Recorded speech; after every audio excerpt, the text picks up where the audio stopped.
ฮัลโหลค่ะสวัสดีค่ะฮัลโหลค่ะสวัสดีค่ะท่านนะท่านสวัสดีค่ะทุกคนนะคะขอท่านนะพี่ๆน้องๆนะสวัสดีค่ะမင်္ဂလာပါရှင်လူကြီးမင်းများကိုလုံးမင်္ဂလာပါရှင်ဒီလိုပါ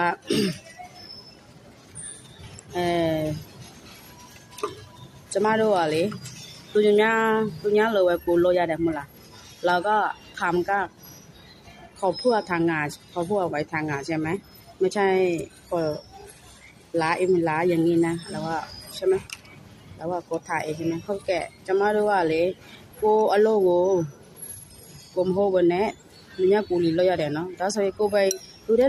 လေလူထဲမှာသူ့အကြီးချင်းလူထဲမှာရှိတယ်နော်လူထဲမှာရချင်းတစ်ခုရှိတယ်နော်အဲ့ဒါလူတဲ့သိတယ်နော်သူအားသာချက်ရှိတယ်လို့ငါအားသာချက်ရှိတယ်သူအားနာချက်ရှိတယ်လို့ငါအားနာချက်ရှိတယ်လူထဲမှာလည်းအားနာချက်တစ်ခုစီရှိတယ်လူထဲမှာလည်းအားသာချက်တစ်ခုစီရှိတယ်နော်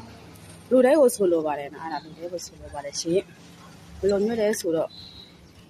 ဘုသူ့ကိုမှပြင်ပြောလို့မရဘူးနော်ဘယ်လိုလို့ဆိုတော့ကိုလုံးတစ်ခုကိုလုံးမယ်လို့စစ်ကူးထားတယ်ဆိုရင်တော့အာရကိုတော့ဖြစ်မြအောင်လို့ပါ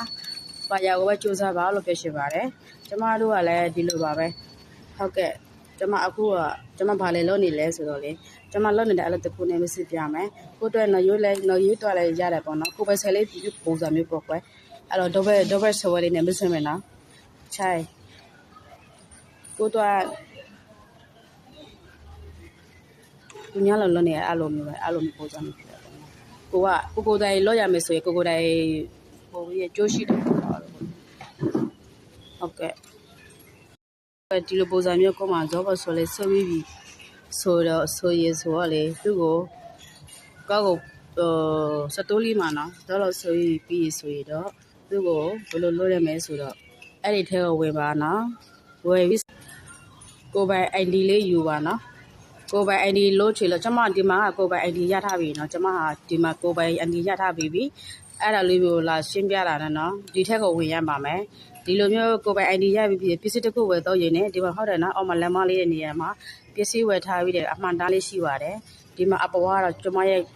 ဟိုဝယ်ထားတဲ့သူရဲ့အုပ်စုပေါ်နော်အပေါ်မှာနော်အဲ့လိုမျိုးပါရှင့်မမတို့ BO လို့ရှိလား BO ဆိုတော့နံပါတ်လေးဆိုင်ကိုတော့40ရတာနော်အဲ့ဒါလေးစာများရပါတယ်ရှင်နော် BO ဆိုတော့ကြီးစိုးအစားပေါ်နော်ရှင့်ဒီလိုမျိုးဝယ်မယ်ဆိုလဲရပါတယ်အငယ်တွေဝယ်မယ်ဆိုလဲရတာနော်အဆက်က